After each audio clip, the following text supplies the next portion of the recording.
அமெரிக்க வரி விதிப்பால் மோடி அரசின் பொருளாதார வெளியுறவு கொள்கை தோல்வியடைந்து விட்டதாக மதச்சார்பற்ற முற்போக்கு கூட்டணி கட்சித் தலைவர்கள் குற்றம் சாட்டியுள்ளனர்.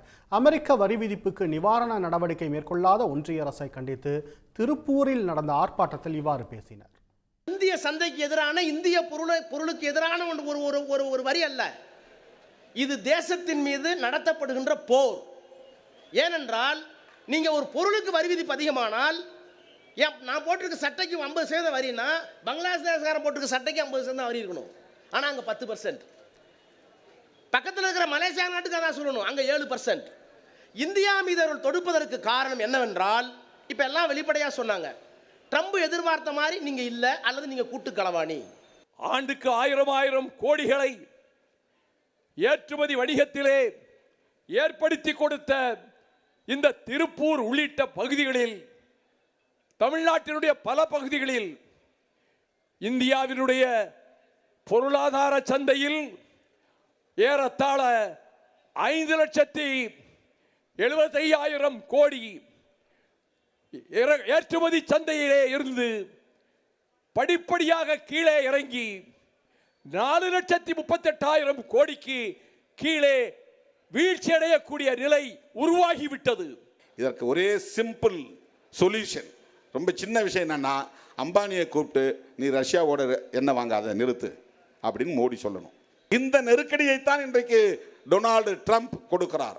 ஆனால் பாதிக்கப்படுவது சாதாரண ஏழை எளிய மக்கள்.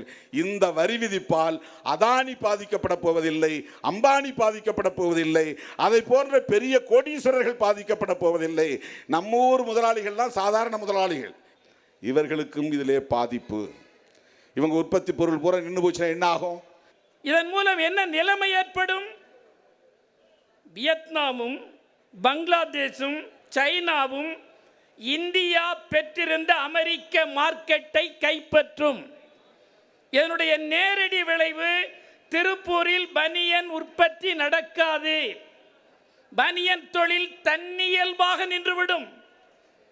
ஆர்டர் இல்லை, கொடுக்கப்பட்ட ஆர்டர்கள் ரத்து செய்யப்படுகின்றன, புதிய ஆர்டர்கள் வருவதில்லை. பையர்கள் திருப்பூரை திரும்பி பார்க்கவே அஞ்சுகிறார்கள். இது வெறும் பொருளாதார நடவடிக்கை அல்ல, இந்தியாவின் அரசியல் வெளியுறவு கொள்கையில் ஏற்பட்ட தோல்வியால் நாம் நிற்கதில் இருக்கிறோம். அது மட்டுமல்ல, தமிழ்நாடு கூடுதலாக பாதிக்கப்படுகிறது. இது மேனுஃபேக்சரிங் ஸ்டேட், பொருள் உற்பத்தி மாநிலம். இந்த வரி விதிப்பால் உத்தரப்பிரதேசம் பாதிக்கப்பட போவதில்லை, இந்த வரி விதிப்பால் ராஜஸ்தான் பாதிக்கப்பட போவதில்லை, இந்த வரி விதிப்பால் அசாம் பாதிக்கப்பட போவதில்லை. பொருள் உற்பத்தியில் தங்களது சொந்த திறனால் 100 ஆண்டு காலம் எழுந்து நிற்கிற தமிழ்நாட்டின் மீது விடுக்கப்பட்டிருக்கிற அடி. எனவே தான் மோடி வாய் திறக்க மறுக்கிறார். உடனுக்குடன் செய்திகளை தெரிந்து கொள்ள சன் நியூஸ் பெல் ஐகானை கிளிக் பண்ணுங்க.